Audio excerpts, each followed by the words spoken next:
Capricorn. Okay, so this to me is what your house would look like when you got home in 30 years. There'd probably be people working and walking by too. 30 years of being on the job, and the last 2.5 of them have been with someone that you couldn't really stand. Sagittarians and Capricorn. So Saturn in Sagittarius, Saturn, your ruling planet in Sagittarius, that's like a Capricorn and a Sagittarius hanging out. Capricorn likes to keep things under wraps, secretive, subtle. Sagittarians are not. First card out, 5 of Pentacles. For the past 2.5 years, the work has been the hardest for Saturn because it is the sign that irritates it the most, I feel. And now it gets to come home and put its feet up. And like we said last month, the only people who don't know where the lines are people who don't know how to behave. So of course you could have a house filled with glass. A Capricorn could, because anyone who would be coming over knows how to behave. And people who know how to behave don't break things. Next card out, the Moon. 3 of Cups. The Tower. 5 of Wands. Okay, let's just keep going. So, like I was saying, you've got Saturn coming home, and there is a lot of your secrets and your stuff that has to come up and out now. And I think that's what the Moon and the Tower are about. I think that's also what the Moon coming up next to the 3 of Cups is about. The Tower and the 5 of Wands for sure. And all of this stemming from the first card of unhappiness, an unhappy pairing. You see, Saturn may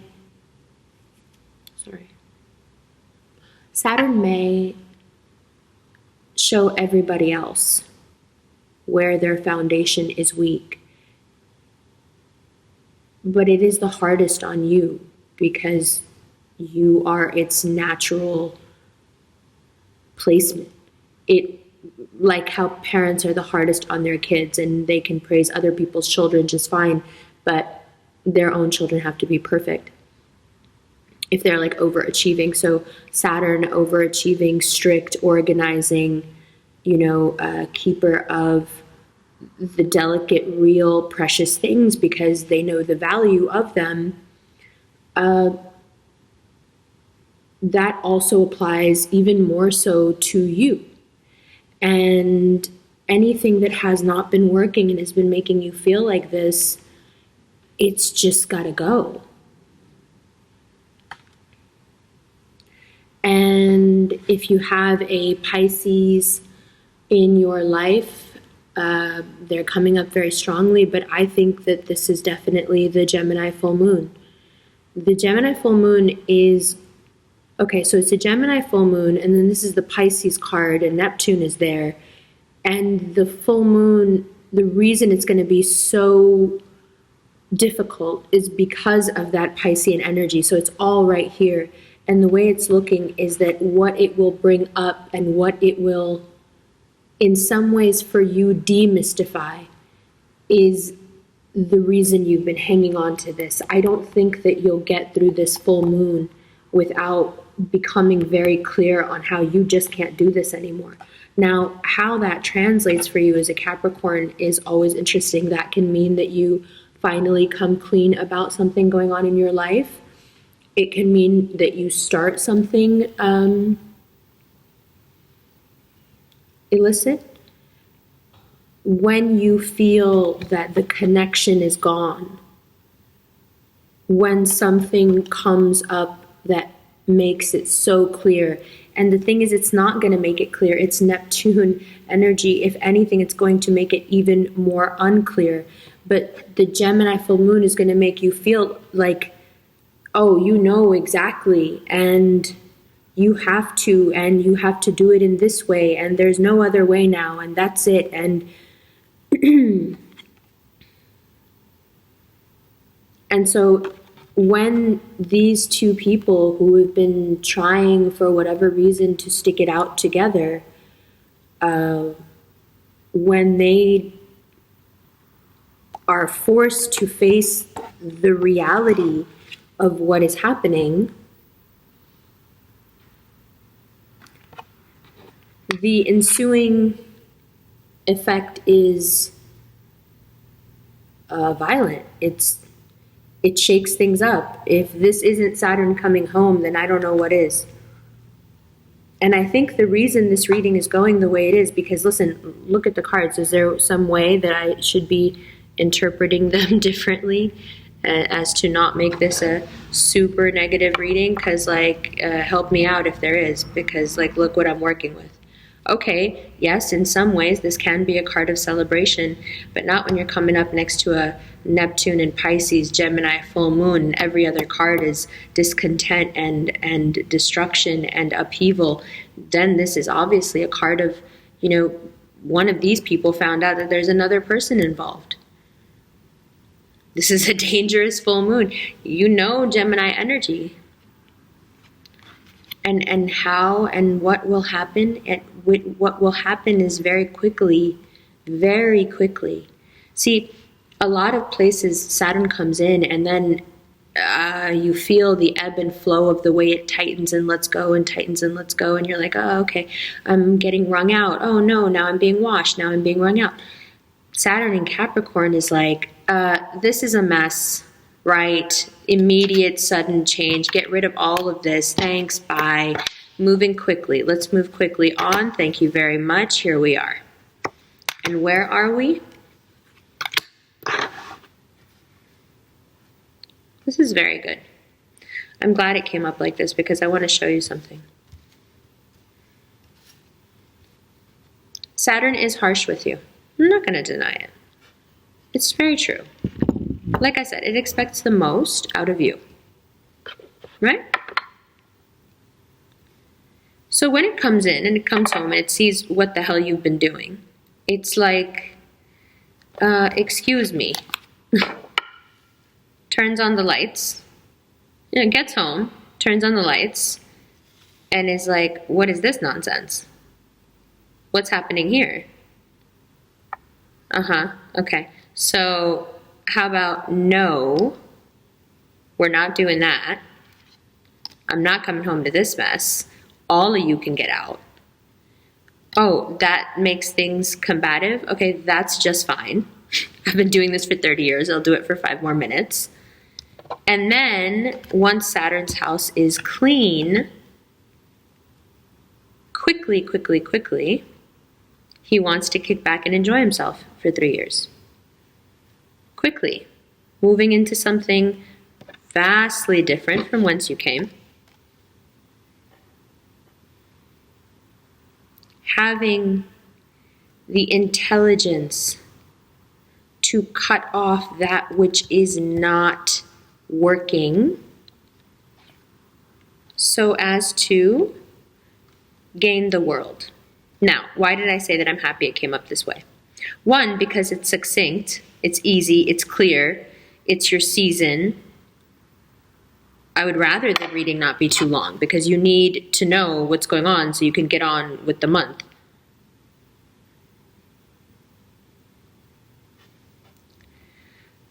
But the reason I said I'm glad is because it's very obvious, and it should be obvious to you already. You guys are pretty smart, very smart. That if you choose to, despite the obvious misery, despite even more things coming to light, despite towards the end of the month you getting thrown out of the situation you're in, I'm telling you, Saturn is not going to abide any of this. Like, y'all have been allowed to play for 30 years. But if you're in your if you're turning 30 and this is your Saturn return, welcome. Because if you have been acting not within accordance to your true spirit and your true connection, because you guys are romantics at heart, this will get shaken out very quickly, in days, okay? Now, after that's done, it makes room, because it's such a clear change. It's like, that's it, out. Once it's done, the path is so clear, and so quickly we move into something great. Like I said, vastly different from whence you came. However, it requires from you a mental shift, a mental maturity, a clarity of thought. And Saturn will bring you that maturity if you allow it. However, if you don't allow it, it will cut you with this sword. You know that. And how will it do that? If you do not accept these new truths and change your life according to what this 30-year cycle has brought back to you, and accept the ways in which you must mature now, and sever the ties that you must sever, because that's a lot of what maturity is about for Capricorns, what they will no longer secretly indulge. Yeah, you know it. Then you stand to gain the whole world. However, and we know what this card is about. This is Major Arcana navigation, right? So this is your card's navigation saying, okay, coming up here, if you make a right and another right, you're going to come up on a place that is unlike anywhere you've ever been. All the things that you would like. This is the next 30-year Saturnian cycle. This is the next 30 years of your life. It can go in such a beautiful way if you accept that all this drama and bullshit has to end, and that you move into something that is real, that is based in real chemistry, that has to do with children and family and all the things that you now want for this next cycle of your life, and you are willing and able to adopt the thought processes necessary to be deserving of this, because this is something to be deserving of. This is a very rare and important thing, okay? Then the next 30-year cycle looks like this. Congrats, this is a fantastic reading. I know you didn't think so when it was up here, but it wouldn't be a Capricorn reading if it wasn't a freaking roller coaster. This is the next 30-year cycle. And why am I glad it came up this way? I'm the most glad about what? You already know. That's what I'm glad about. Yeah, exactly. The computer's like, I can't take it. That's what I'm glad about. Why?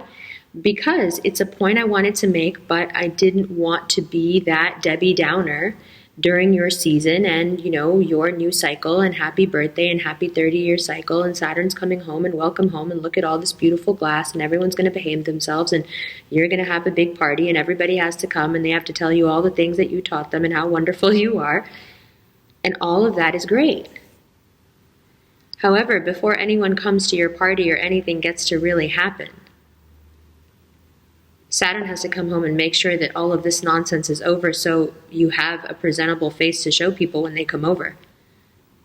When they come over and tell you all the things that they've learned from you and all the things that Saturn has done for them, when everything goes and crowds into your sign, right, towards the end of the month, what face will you be opening the door with? What does the inside of your house look like? When they ask you what you will be doing now, what do you say? Oh, I'll be taking a break for 3 years. Okay, sure, we get that. But that's just taking a break from them. They get a break from you. They get a break from Saturn. You have a lot of work to do. You've been free reign in here for a long time, and now you've got a world to build, and you have all the resources that you could possibly need to do it. And you need to have some sort of an idea of what that means before people start asking you. You have to think it through. Now, the reason I said I'm glad about this is because if you don't think it through, you stand to have a 30-year cycle coming up that is based in absolute stagnation. The best quality of a sign is also its worst enemy. The opposite of it is your worst enemy. So you are a sign of momentum and ambition and forward and upward movement and evolution. This to you is the worst thing possible. And it's where you are in risk of getting stuck. You can get stuck here if you do not make the right choices right now. But the wrong choices will become so obvious. This person wants to keep you stuck. The wrong choices will become so obvious that there will be no doubt. Everything is going to come out. And then you have the choice to either begin again or hang yourself out to dry. Oh yeah, the extended is going to be insane, especially because we're going to pull cards for the new year and going into 2018.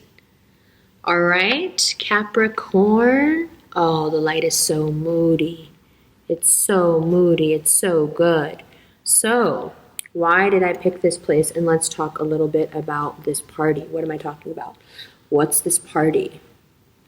Okay, so now that everybody has to come and hang out with you, you will have the chance to revel in what you have been able to accomplish. To be able to do that properly and really have the world at your feet, so to speak, nothing is more necessary than cutting ties that really have bound you for, 4 or 5 years now? It's so necessary. And it has to be done before everyone is there to ask, what will you do now? Because if you don't know what you're going to do, this energy will stick to you and take your next cycle from you. All right. I will see you in the extended, and I will see you in January. I love you guys.